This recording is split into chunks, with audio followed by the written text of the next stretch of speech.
ഇന്ന് നമ്മൾ 5 വാക്കുകൾ പഠിക്കാൻ പോവാണ്.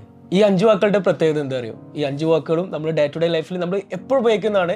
അപ്പോൾ അടിപൊളി 5 വാക്കുകളാണ്. ഇത് നിങ്ങൾ ശരിക്കും പഠിക്കണം, മനസ്സിലാക്കണം. ഓക്കെ, അപ്പോൾ ഇതിൽ എന്നെ ഹെൽപ്പ് ചെയ്യാൻ വേണ്ടിയിട്ട് ശ്രീകാന്ത് ഉണ്ട്. ഹായ്.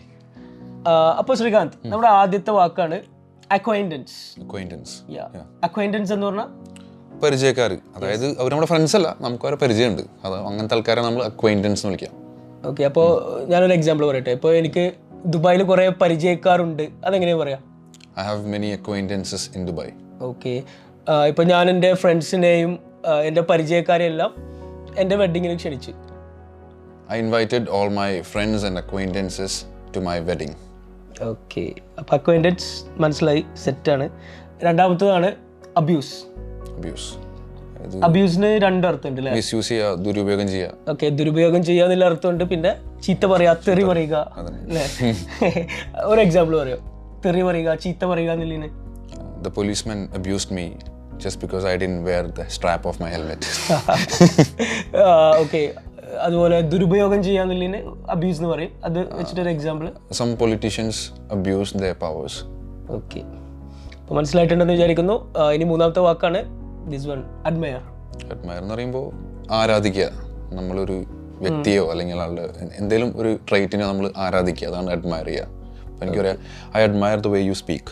ഓക്കെ, അപ്പോൾ നിങ്ങളുടെ സംസാരിക്കുന്ന ശൈലിയെ ഞാൻ ആരാധിക്കുന്നു. അങ്ങനെ. വേറൊരു example. I admire your dress sense. Okay, dressing sense എന്ന് പറയില്ല അല്ലേ? ഡ്രസ് സെൻസ് എന്ന് പറയാം. നമ്മളൊരു വീഡിയോ ചെയ്തിട്ടുണ്ട്. ഓക്കെ, അപ്പോൾ അത് മനസ്സിലായിട്ടുണ്ടെന്ന് വിചാരിക്കുന്നു. അടുത്ത വാക്കാണ് അബാൻഡൻ. അബാൻഡൻ എന്ന് പറയുമ്പോൾ ഉപേക്ഷിക്കുക അല്ലെങ്കിൽ ഒഴിവാക്കുക, ആ ഒരു മീനിങ് ആണ്, നെഗറ്റീവ് മീനിങ്. അപ്പോൾ അത് വെച്ചൊരു example. I will never abandon my loved once. Okay, ഒന്നും കൂടെ. പിന്നെ he abandoned his aged parents. Okay okay, അപ്പോൾ അവസാനത്തെ വാക്കാണ് അനോയ്. അനോയ് എന്ന് പറഞ്ഞോ? ഇറിറ്റേറ്റ് ചെയ്യുക, വെറുപ്പിക്കാല്ലേ? കുട്ടികളൊക്കെ ടീച്ചർമാരൊക്കെ വെറുപ്പിക്കില്ല. ഓക്കെ, പിന്നെ ചില ആളുകൾ ഓരോ ചോദ്യം ചോദിച്ചു. ഓക്കെ, അപ്പോൾ അത് വെച്ചിട്ടൊരു എക്സാമ്പിൾ പറയാൻ പറ്റുമോ? The students annoyed their teacher with their improper behavior in the class. Yes, ചില സ്റ്റുഡൻസ് അല്ലേ കുറെ ചൊറിയുന്ന ക്വസ്റ്റ്യൻസ് ഒക്കെ ചോദിക്കില്ലേ? ഓക്കെ, വേറൊരു ക്വസ്റ്റ്യൻ, വേറൊരു എക്സാമ്പിൾ പറയാൻ പറ്റുമോ? എക്സാമ്പിൾ എന്നിട്ട് Can you stop annoying me with your questions? Okay, അപ്പോൾ ഈ 5 വാക്കുകൾ മനസ്സിലായിട്ടുണ്ടെന്ന് വിചാരിക്കുന്നു. അപ്പോൾ നിങ്ങൾക്ക് തന്നെ ആലോചിച്ചാൽ മനസ്സിലാവും, ഈ 5ഉം നമ്മൾ എപ്പോഴും ഉപയോഗിക്കുന്ന വാക്കുകളാണ്. അപ്പോൾ അത് വെച്ചിട്ട് ശ്രീകാന്ത് 2 എക്സാമ്പിൾസ് പറഞ്ഞിട്ടുണ്ട്. അപ്പോൾ നിങ്ങളിത് ശരിക്കും പഠിക്കുക, മനസ്സിലാക്കുക. അപ്പോൾ ഇതുപോലെ ഒരുപാട് കാര്യങ്ങൾ നമ്മുടെ വാട്സാപ്പ് സ്പോക്കൺ ഇംഗ്ലീഷ് കോഴ്സിൽ നിങ്ങൾക്ക് പഠിക്കാം.